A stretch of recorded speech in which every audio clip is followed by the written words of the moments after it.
Le porc-épic est parfois actif le jour, mais il se nourrit surtout la nuit.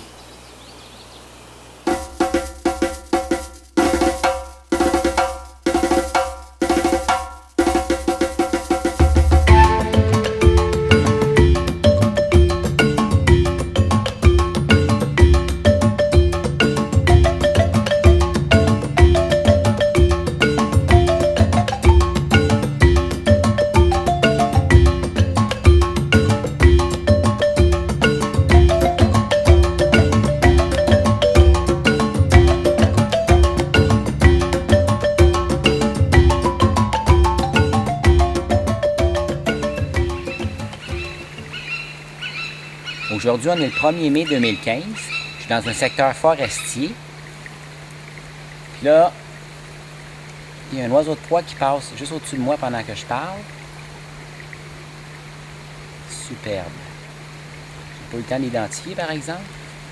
Alors, je disais donc que je suis dans un milieu boisé, pas tellement loin de chez moi. Je connais bien le coin ici. Et puis, j'ai remarqué que le ruisseau était plus élevé que d'habitude, le niveau de l'eau. Et là, j'ai compris pourquoi. Regardez, il y a un castor qui a aménagé ici. Il s'est fait un barrage juste un petit peu plus loin, mais son barrage, il n'est pas terminé. Alors, c'est sûr qu'il va vouloir venir le finir. Alors, je vais revenir dans les prochains soirs pour essayer de le filmer.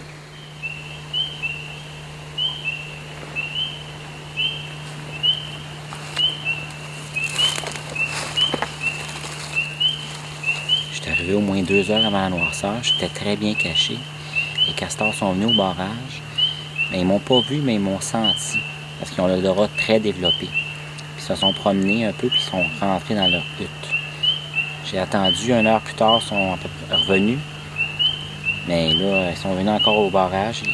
Ils ont dû me sentir, ils sont repartis. Fait qu'il faudrait que j'affine ma technique, puis que j'enlève mon odeur complètement. Pour faire un autre essai un autre soir.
Aujourd'hui, on est au début du mois de mai.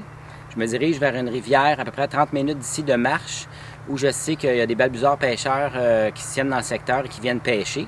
Je vais essayer de capter une scène d'un balbuzard en train de pêcher.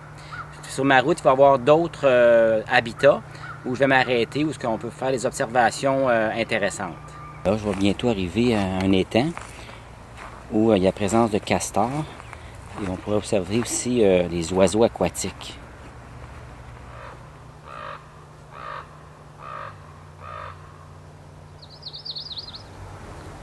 Voici l'étang. La nature sera souvent des surprises. On peut faire des belles observations.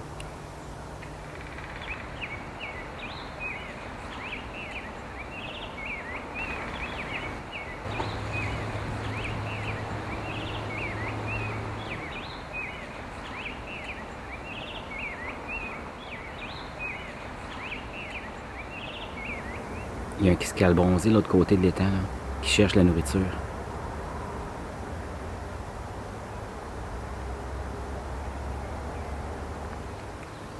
Ça, c'est l'autre côté de l'étang. On peut voir le barrage de castors.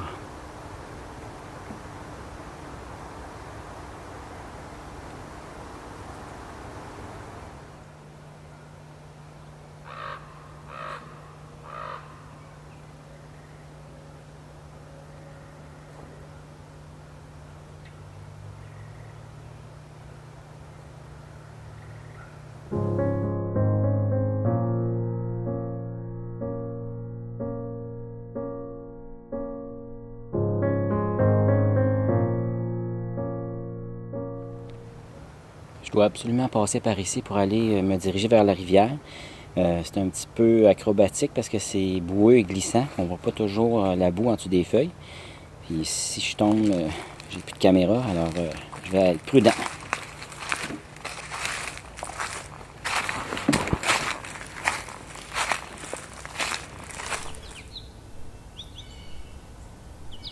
Le treillis blanc a été désigné espèce vulnérable en 2005 au Québec.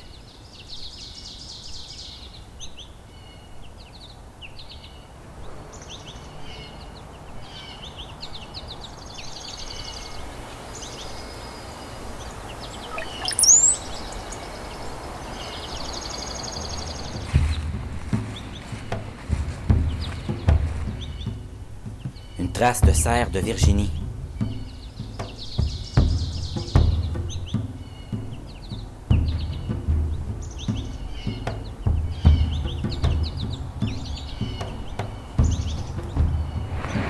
On est presque arrivé à la rivière. On l'entend.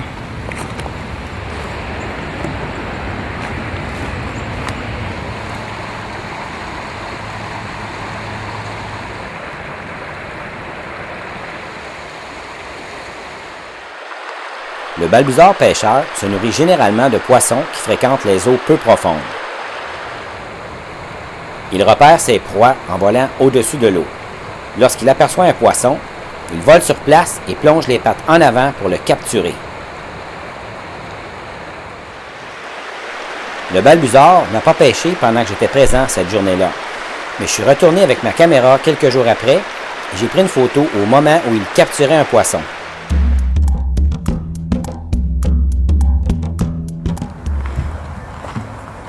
Ici, c'est un bon secteur pour observer la gélinotupée.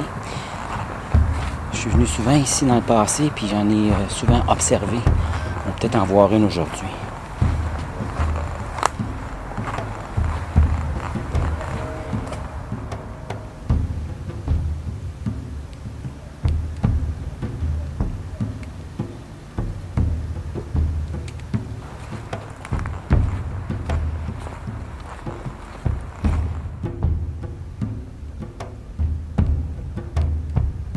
Les têtards sont sortis de leurs œufs, mais demeurent près de la masse gélatineuse.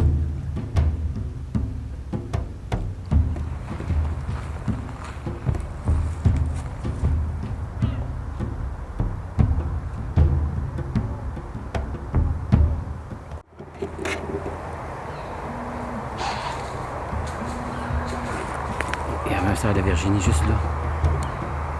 Je l'avais pas vu, là, je viens de le voir, mais là, il a eu peur de moi, il est parti. Vous verrez, la semaine prochaine, si j'ai retrouvé le cerf de Virginie.